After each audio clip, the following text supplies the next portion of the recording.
about to run a Castle Never. This is a epic dungeon, one of the, I guess, lower tier ones now. Has a required item level of 12,000. Pretty much anybody who gets to level 70 now will be able to meet that.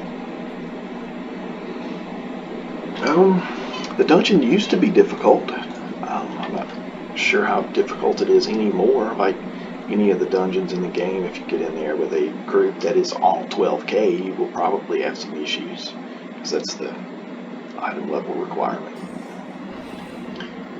That's very uncommon there. I'm not even sure if people can be 12k anymore. I think they skip it completely. So, as you can see, it's a rundown castle.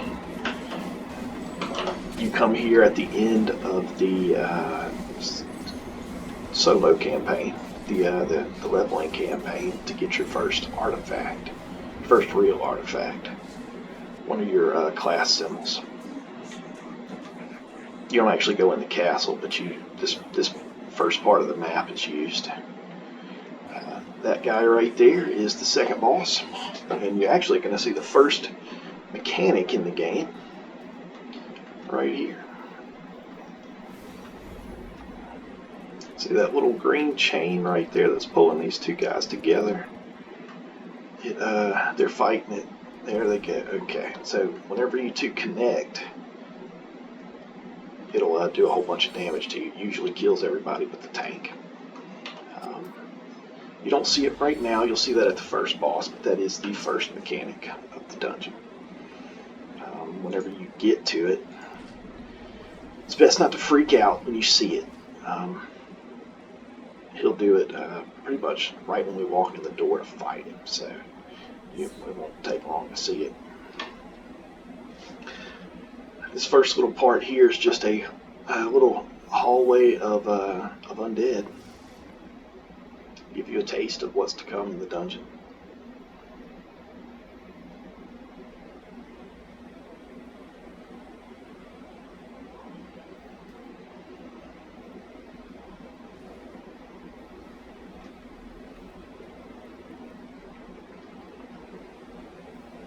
Let's see, looks like we have a pretty powerful group here, so I think the bosses are going to die pretty quick. I will try to get them to kill Orcus slowly. Or actually, I'll probably be a good chunk of the DPS, so I'll just won't use anything but at will powers on Orcus, and you'll actually be able to see his attacks. Most of the time when I come in here and try to record, Orcus dies before he even gets his first set of attacks off, so it's not a very good recording.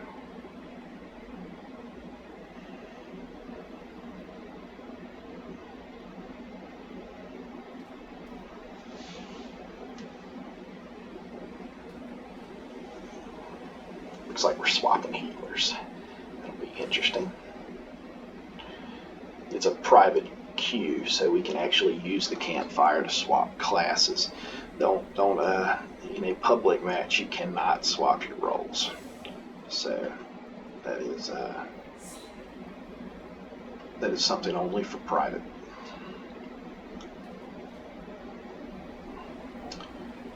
I'm not really sure why they did that little part right there where you had to wait on the party to show up. I don't really know what purpose that served. It's just a group of enemies. But as you see, we got some undeads, and demons will spawn behind you and in front of you. So if you are a DPS and you happen to be a little more on the squishy side, don't get caught back there. And if you're the healer, try to stay in the middle of the group, so just in case you're not the one caught, because everybody needs the healer alive. So through this door, we're going to be at our first set of, you kind of got to do this on your own kind of thing. Everybody takes a portal, and she just ran in there and took the one I was going to take. But everybody takes a portal, and you got to kill the enemies inside of it. There's same enemies in every portal. They're all the same difficulty. which for Galleon, you're not going to see much of much difficulty unless I don't get any critical hits at all on any enemies, which I did. Usually, after you finish your portal, you need to run in and help someone else with theirs. The healer took this one back here, and the healer needs to be helped the most, so you're not always going to know which one your healer took. But I watched her go in because she stole mine. That was the one I was going to take.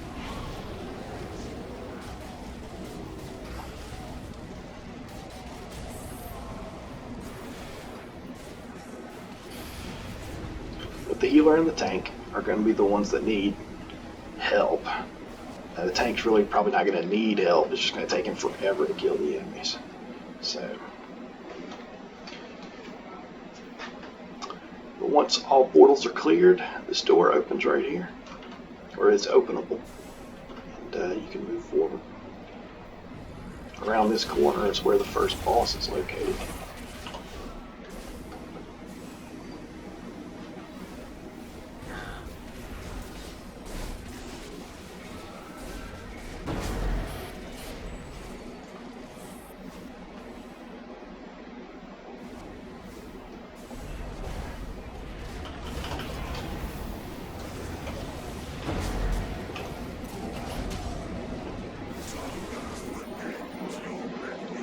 Here we are at Tallgath. There are no ads in this fight, so I'm going to swap over to my single target kit. So this guy's a big beholder, and as I said, almost the moment you enter, as soon as the cutscene is over, you need to scatter away from the rest of the group, because he will immediately put the green chains on somebody. See, put them on those two. And when you get the green chain, it pulls pulls both people together. Now, there's no reason to really freak out so much. Just make sure you keep the boss in between you and that other person. And after that first one, the boss will pretty much only chain someone to the tank, or whoever has aggro. Right there, I stole aggro from the tank just before, or just after he did it, so it looked like that's why he didn't connect the chain to me.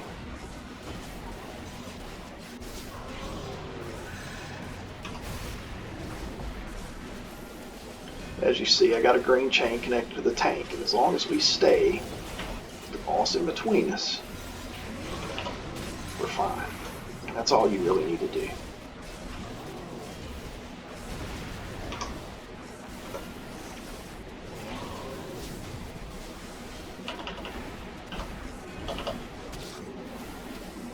That is it for this fight. The Beholder has 2 attacks to worry about. One of them, let's see if he'll do it one more time. That's not one of them, that's just a regular standard attack. Let's see, there's one where he does his little cone attack, and another one he puts 3 red circles on the ground.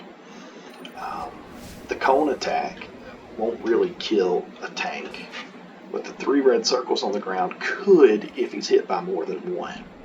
So if you're a tank, that's the only thing you have to worry about is the 3 red circles. And if you're guarding and you're standing on the outside of the circle, and what I mean by that is if there's a, see if she'll put down one of those. And I'll be able to use her little fire AoE as a example of what to do if you're a tank, or what not to do if you're a tank, I should say.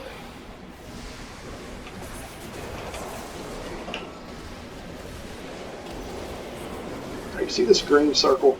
If this was the AoE they put down, if you were standing here and you were just using your regular shield guard, it would still hit you because the center of the AoE is behind you.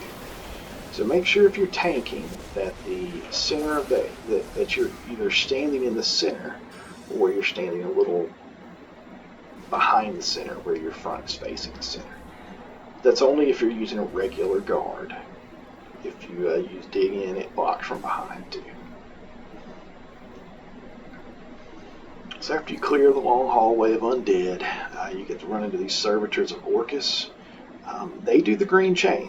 That's the only thing to really worry about in here, otherwise there's just regular enemies. And the green chain's more of a problem in here because there's no space to maneuver. Everybody's real close together, so you're more likely to get hit by it. But if you kill them before they do it, you don't have to worry about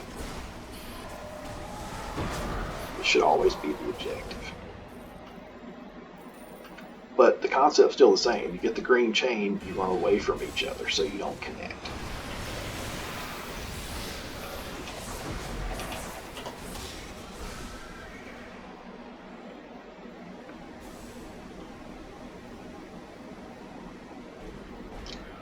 And there are 4 of these guys if the text is too small on the other side of the screen for you to see. Once they're all gone, we're going to move to the most ridiculous part of this dungeon, which is kind of a remnant pre-mod, or just post-mod 16 when it came out. So when they quote-unquote rebalanced the game, this dungeon became very hard, and people complained, and they rebalanced it a second time. But for some reason, and I don't know if it was just a joke or they forgot about it and just decided to leave it in here once they found out. But the undead inside here are the most powerful enemies in this dungeon. Not because of their hit points, they die pretty quick, but because of their attack power. See how I got touched by one and I almost died in one hit. So I don't know. That is well more than the damage the final boss will do to me if he were to hit me. So if you get touched by these things, they're going to hurt you. I'm not saying be scared of them, but they hit every bit as hard as my rogue does. And they won't start attacking you till 50% health. So they'll ignore you till they get to 50% health, then they'll turn around. So anyway, when they run inside this sphere, the sphere charges up, and when it gets full, you see the little meter right here. It'll explode, and it'll do a fair amount of damage, but it won't be enough to kill the whole group, I don't think. It might kill a couple of people if they're not at full health. But then it just keeps going, and you gotta keep killing them and more walk into it. And that green ball is something that the final boss will also do. Same setup. Undead will be walking into it, and the count is lower. It's not set to 20 undead. You only got to kill 10 undead to end the phase. And I forgot to mention, because you never see it anymore, but the demonic rifts at the start of the dungeon, everybody had to pick their own portal to go into. That is actually a mechanic of the final boss. It almost never happens anymore. But I'll discuss that after we fight the second boss, whose only mechanic to worry about is right here when the camera pans up. Those spikes on the ceiling. So that's this guy. He spikes on the ceiling guy. So he's not overly powerful by himself. He doesn't do a lot of damage. We're doing a lot of damage to him. He summons a few adds throughout the fight, but it's kind of on a timer, kind of a minute or so in between. So he's about to do it, and you're going to see little squares on the ground. There they are. That's where the spikes are above you. And then he shifts the gravity of the room, and everybody will land wherever they land. So, and he'll do it again, and he keeps doing it throughout the fight. And when you kill him, he'll do it one last time, but it doesn't really matter if you die from it, but he'll have it one more time when he dies. But no squares to show you where they are there. And that's it for him. So if I can figure out what direction I need to go in. It's not that way. It's this way. I think, yeah, it's this way. That's the second boss. So when you go through these hallways here, there are enemies that are sleeping on the ground. And if you walk around them and not through them, you can avoid them. the way to walk around them is simply to skirt the edge of the room. You can see them laying there. Skirt the corners of the room, and in here you don't have to be as close. You don't have to jump on the benches, and in this room you do. And it's easy to pop these. Sometimes you'll pop around this corner and set them off. They're not hard to fight, but you can completely avoid them, and almost everybody does. If you wake them, you'll end up getting stuck behind, and nobody's going to come back there until they realize it. So this is the other mechanic of the final boss fight. The green orbs. So you can probably guess. Don't let them catch you. Don't get stuck in the middle of them, and you'll be fine. There's only one tricky one. So in this point, you see somebody went straight through here. You always take a left right here, because if you do, you don't wake those demons up. And like I said, they're not super powerful or anything, but they can be completely avoided. And most people will avoid them. And again, if you get stuck back there fighting them, you'll end up fighting them by yourself. So this orb's the one people get tripped up by. See Raza kind of bouncing around it. So if you just stand in the corner and let it come straight at you, it'll pass you and go to the left, and you can just walk by in its wake. This one, you just kind of let it go back and follow it in. There's enemies in this room. If you run into the corner to the left, you won't have to worry about the ball hitting you anymore. You can fight over here in this corner without being harassed by it. Just like that. And this is the final boss. So there's no way we're going to see all the phases of this fight, because I'd have to not attack at all. I think all the DPS would have to just only use that willpowers for us to see all the phases of this battle. But we'll see. Even that willpowers might be too much. Like I said, if you're just on the level of this dungeon, it may not be that for you. So always skip the cutscene, because everybody's going to start fighting except you. This little green ball that you see is just a graphical error. I don't know if it's... I'm just going to throw knives at it and do less damage. So, that's the green ball that the undead walk into, and that's where it'll be if we get to that phase, but we probably won't. So, right there he is. When he roars, see him screaming up in there, puts his arms up in the air, he does this attack. And sometimes he will summon 1, 2, or 3 of those balls. And other times he will attach green chains to you. But it always does that initial damage.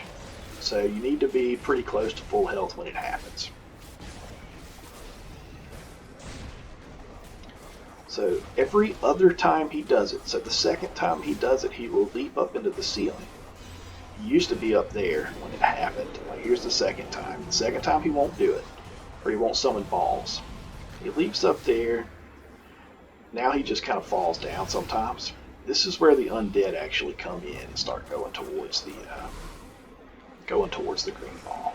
After you kill like 5 or 10 of them, the phase ends and he hops back down. So, if the fight were to continue, which it won't go that much further, he would summon some portals. They'd be in the corners of the room. There'd be 3 of them. And he can't really, and his defense goes up a lot when the portals are there. And ideally, 1 DPS will run into each portal. It's just like the portals from the beginning of the dungeon. And if the DPS runs into each portal, they kill what's in there, and then the portal closes, and his defense drops. You can start doing more damage to him. He's not unkillable. Today, if it were to happen, if we would have stood around and let it happen, we could have still killed him easily. But again, if your group is on par for this dungeon, then that will be difficult for you. Also, there's a timer on the phase, and if you don't kill what's inside the portal fast enough and you're caught in there, by the time the timer runs out, you'll be back at the campfire. So 30 seconds is about where I would put the cutoff at, unless you're just really good at DPS. Oh man, a polar bear cub. Are you kidding me? That's like 300k right there. Man, you got to see me get a polar bear cub. So after the portal phase, everything repeats again. And if for some reason he lasted long enough, you'd see the portals again. That's pretty much it. That is Castle Never. And this is also where you use your greater demonic keys. They go in this chest right here.